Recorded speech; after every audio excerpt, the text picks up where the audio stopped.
Developing country means those countries whose standard of living, income, economic and industrial development remain more or less below average. Developing country is also known as one with comparatively low economic output. Countries that are more developed are categorized as developed country, while those that are less developed are known as less economically developed countries or frontier markets. This is because investors often sort countries around the world based on their level of economic development. According to the United Nations, they have listed a few countries that are known as developing countries, which are Cambodia, Indonesia, India, Myanmar, and Yemen, while countries known as developed countries are USA, Germany, UK, Canada, and Japan. There are exactly 5 characteristics of developing countries. Firstly, low per capita real income. Second, rapid population growth. Third, unemployment and underemployment rate. Fourth, technological backwardness. Fifth, lack of infrastructures. In this video, we will go through 6 questions that will be answered in the discussion as mentioned below. Firstly, what does developing country mean, and what is infrastructure development of a developing country are the objective of Maqasid? Second, what are some infrastructure challenges that developing countries are facing? Third, what are the objectives of Sharia in the context of a developing country, and how can Maqasid contribute towards infrastructure development in developing countries? Fourth, why is Maqasid crucial in the infrastructure development in a developing country? Fifth, how to develop the most ideal infrastructure development in a developing country by using Maqasid al-Sharia? Sixth, how does the contribution of Maqasid al-Sharia in the infrastructure development of a developing country affect Sustainable Development Goal 3, 4, 8, 9, and 11? Developing countries frequently encounter a variety of challenges in creating a sustainable condition of infrastructure. Education, health, and wealth are the most influential sectors in every developing country. In terms of education, some countries will have to deal with the mud schools problem. This environment seems to have the most significant effect on academic achievement, perhaps in the learning outcomes. The mud school is a structure built of mud, which is the worst material and can be classified as an old and outdated structure. The roofs built of corrugated iron will corrode and develop holes, leading children and classroom equipment to become wet when it rains. So what if the book is left in the classroom? Obviously it will become wet and the children will be unable to attend the class. The health of the community is one of the most critical issues for the government in any country to confront. Bad healthcare infrastructure will make the healthcare management mess up and will lead to insufficient money and resources. Due to these problems, it indirectly affects the information technology division of healthcare. Hence, poor service quality is the most prominent challenge that appears in rural health infrastructure. In developing countries, difficulties may occur in the wealth sector when the market fails to meet its objective due to inadequate infrastructure. The high retail plan for developing countries could not be carried out since the market failed to meet its goal and the infrastructure was bad. So, lack of economic stimulating infrastructure such as banks might lead to market failure. Finally, as a result of defective or inadequate infrastructure, developing countries may face some obstacles in terms of education, health, and wealth. Now, let us continue to the next question, which is what is the objective of Sharia in the context of developing country? Firstly, Sharia, for example, provides correct upbringing and education for intellectual development. According to Mahmud Abu Al-Qud, Islam places a high value on education. As a result, the value of education is emphasized both in Quran and Hadith, where in Islam, obtaining education is compulsory, and Gaining knowledge is seen as the way to have closer relationship with Allah. Besides, education has a multifaceted influence on communities and is widely acknowledged as one of the pillars of sustainable development. Global research states that investment in education helps not only for person and society, but the world as a whole. Broad-based high-quality education is one of the most efficient tools known to reduce poverty and inequality. Therefore, in addition to other interconnected development methods, enhancing education is critical to socio-economic development and poverty reduction in a country. Indeed, education does have enormous economic and social benefits.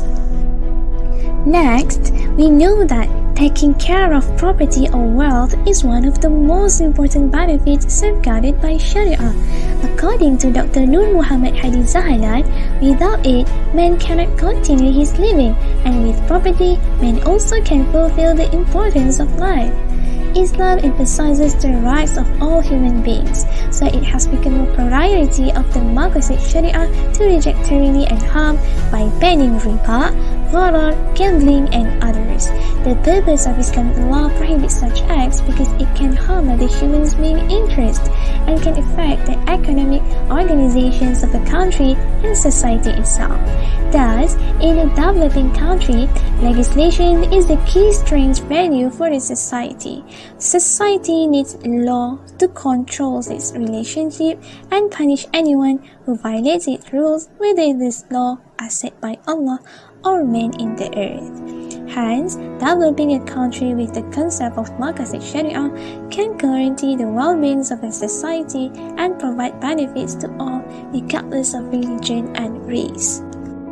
While promoting growth, it is vital to safeguard natural resources to ensure their continued availability. This is one of the interests that Sharia wants to protect. When it comes to natural resources, Prophet Muhammad highlighted the needs of preserving resources, practicing moderation, and avoiding extravagant and excessive behavior. And to conserve the environment and maintain the economic ecological balance, specific legislation for environmental protection, sensible resource usage, and moderation in one's activities are required. Nature and the environment must be treated in such a way that human development is not delayed by wasteful use of natural resources or violations of others' rights. Thus, the conservation and efficient use of natural resources must go in line with the development of the country. Importance of Maqasid Sharia in infrastructure development of a developing country. Maqasid-based development initiatives include Dawriyat, Hajiyat, and Tahsiniyat, which considers development as eliminating harm, make life easier, meaningful, and prosperous while preventing socio-economic difficulties. This development plan focuses on preserving and improving 5 elements of human necessities, Dawriyat, which is protection of faith, lineage, life, intellect, and property. From the Maqasid standpoint, protecting and improving the faith of Muslims require an understanding of other religions so as not to insult them. It can prevent interreligious rivalry, violence, and loss of life and property. It is necessary to ensuring human rights, life, and freedom, also forbidding anything that is detrimental to man's dignity. Under Islamic law, no one can violate the rights of others to live. Providing education that enhance mind abilities and restraining intoxicants and superstitions, this could protect and develops also prevents corruption of the intellect. A marriage ensures a childbirth and Islamic lifestyle. Islam encourages parents engages in education and childcare. Any behavior such as approaching zina or unsuitable apparel that could lead to unlawful sexual interactions must be avoided. Sexual immorality causes single-parent families and depression. Bismillahirrahmanirrahim. ولا تؤتوا السفهاء أموالكم التي جعل الله لكم قياما وارزقوهم وارزقوهم فيها واكسوهم وقولوا لهم قولا معروفا. In the Quran, Surah An-Nisa verse 5, wealth is called as sustenance. Life and honor investment needs spending on healthcare, education, religion, and intellect. Development requires the economic growth. There are three classifications of maqasid Sharia based on level of necessities that contribute to development. Firstly, necessities daruriyat must be met first for human survival needs and protect their life, followed by complementary needs hajat to reduce inconvenience and enable humanity grow without difficulty, which Islam prescribes, such as technology, healthy food, and transportation. Lastly, luxury tahsiniyat enrich human life depending on the availability of wealth. The Quran encourages us to have better and successful life. Maqasid Sharia promotes modest growth through faith and morals. It's used to develop Islamic law, political thinking, and social research policies. For instance, Islamic economics seeks justice, equity, social and economic well-being, and financial and cultural growth. Maqasid Sharia promotes human well-being through integrated development. To fulfill the Maqasid al-Sharia, there are a few basic infrastructures that a developing country should have. Firstly, an efficient healthcare service which aims to protect life. Hospitals and clinics should be built in urban and rural areas to make them more accessible to people who need medical attention regardless of where they are. They must also be equipped with high-quality facilities from utensils, medicines, equipment and necessities such as beds and toilets to provide the best service for the patients. Secondly, educational institutions which aim to protect their intellect and religion by providing quality education for people, since education helps to mold the future generations and produce one that will instill Islamic values in their life. Schools and universities should have Sharia-compliant curriculum and also good facilities such as classrooms, labs, reading rooms in order to ensure the effectiveness of the learning process. Last but not least, they must also be equipped with disaster risk management to prepare for cases of disaster and help make the infrastructure more resilient. The existence of these infrastructures will improve the quality of education while also helping in producing comprehensive Islamic scholars. Next is efficient public transportation system which aims to protect life. Aside from allowing people to transport from one place to another easily, the usage of public transportations will also lead to less air pollution due to lesser production of air pollutants from vehicles and simultaneously reduce risk of accidents. Hence, infrastructure such as road density network, railways, ports and logistics must be invested in. The system must also be equipped with a quality safety risk management plan to secure the safety of users and reduce the risk of accidents due to mismanagement and technical malfunctions. And lastly, infrastructures that ensure good economic growth such as banks. They are crucial as they play an important role in ensuring economic growth by improving the allocation of scarce capital by extending credit to where it is most productive, as well as allowing households to plan their consumption over time through saving and borrowing.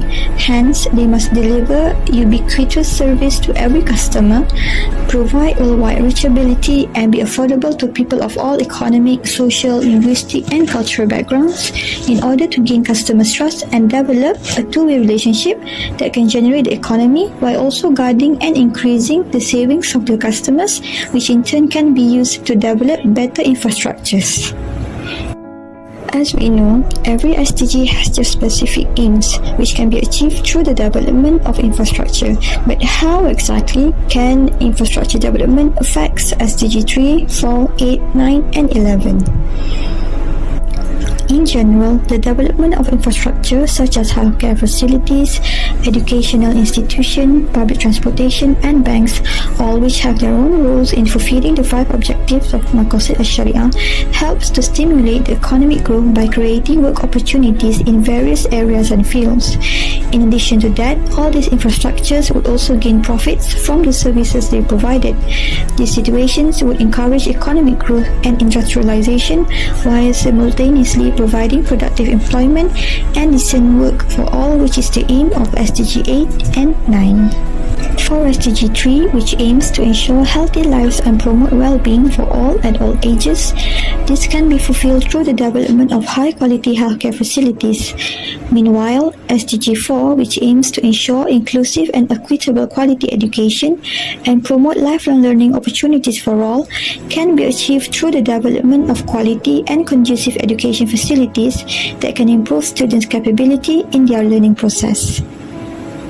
As for SDG 9 and SDG 11, which aimed for sustainability and safe resilient infrastructure, this can be achieved through the development of infrastructure such as public transportation, which help to reduce air pollution caused by vehicles, and by having a quality safety risk management plan and disaster risk management plan for the infrastructure developed, as these risk managements can help in ensuring that victims are provided with prompt and appropriate assistance, minimizing potential losses from hazards, and allowing fast recovery from damages. Thus, we can see how infrastructure development that is based on Maqasid al-Sharia contributes to SDG 3, SDG 4, SDG 8, SDG 9 and SDG 11, and how all of them are interrelated. Therefore, it is clear that Maqasid al-Sharia application in infrastructure development is crucial, as its absence in it would not only affect one of the SDGs but also other SDGs as well. This situation will hinder their progress in becoming a reality and therefore must be avoided. This study reviews how Maqasid Sharia empowers a developing country's infrastructure development by using Maqasid as a framework for formulating and developing development models, policies and programs to ensure conformity with Islam's worldview and Sharia, as well as facilitate acceptability among Muslim communities. Maqasid al-Sharia are yardsticks used to assess the worthiness and validity of economic development proposals and initiatives. A policy, program, or project that increases intelligence, welfare, or income can help save lives and improve the standard of living for all or most of the population. For example, development infrastructure such as hospitals, clinics, houses, policies, and risk management to protect the sustain society's life, which could make the cities safer, reduce dangers, and disaster, and is linked to SDG 9 and SDG 11.